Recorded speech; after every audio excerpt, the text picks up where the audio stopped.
Hello. Today I'm going to be talking about wood pellets, which are a type of solid biofuel made from compressed biomass. I'm going to explain where wood pellets come from, how they're produced, and how widely they're used, as well as the major pros and cons. I'll also talk about the carbon footprint, economic impact, and what I think should happen next with this type of renewable energy. Firstly, wood pellets are small, dense cylinders made from sawdust, wood chips, and leftover forestry waste. Instead of letting these materials rot or get thrown away, they're dried and compressed into fuel. This makes wood pellets renewable because they come from plant material created through photosynthesis. Trees take in CO2 and sunlight to make glucose, which eventually forms a wood biomass. When we burn the pellets, that stored energy is released. Nextly, how do you produce these wood pellets? In a factory setting, after collecting the wood, you will dry out so the moisture is removed so the pellets can burn efficiently. Then, you grind the material into a fine powder, which is sawdust. Afterwards, you compress the sawdust, which heats the wood naturally and forms pellets. Then you cool them to harden them, and they're bagged or stored.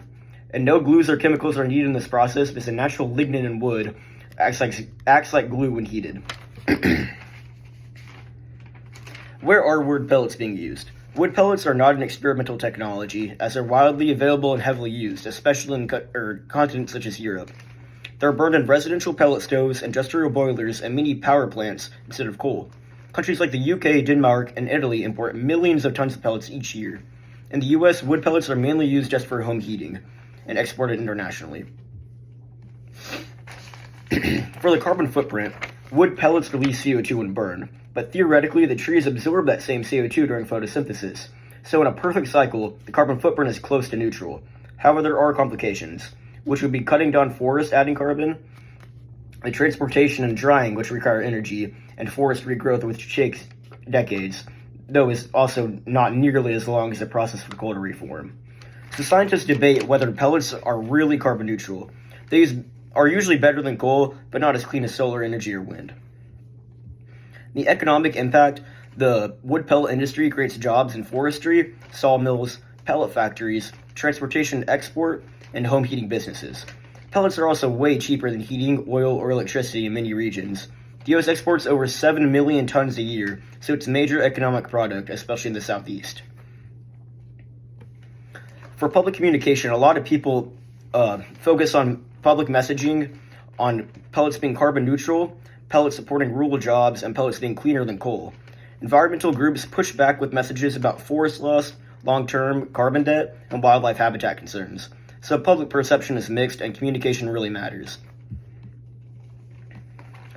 For my recommendation, after looking at the data, wood pellets would work when they're made from waste wood, not cutting down whole forests.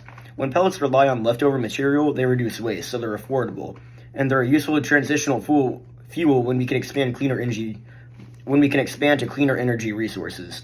But relying heavily on pellets from harvested forests isn't a sustainable long term. So my recommendation is to keep using pellets made from residues and waste wood, limit pellet production that depends on fresh logging, improve monitoring on forest regrowth, and invest in higher efficiency pellet stoves and boilers.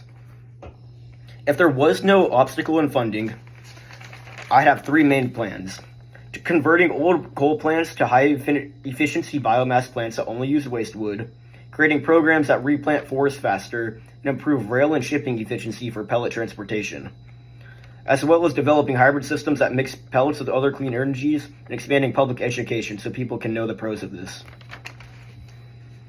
Lastly, pellets are widely used as a renewable biofuel that can reduce carbon emissions when produced responsibly. They support jobs, reuse waste materials, and provide a dependable energy source, but they also need careful management to stay sustainable. Thanks for watching, and here are my citations. I used my information from the U.S. Energy Information Administration, EIA, on the Biomass and Wood Pellets page, International Energy Agency, IEA, Bioenergy Reports, and the U.S. Department of Agriculture, Wood Pellet Industry. Thank you for watching.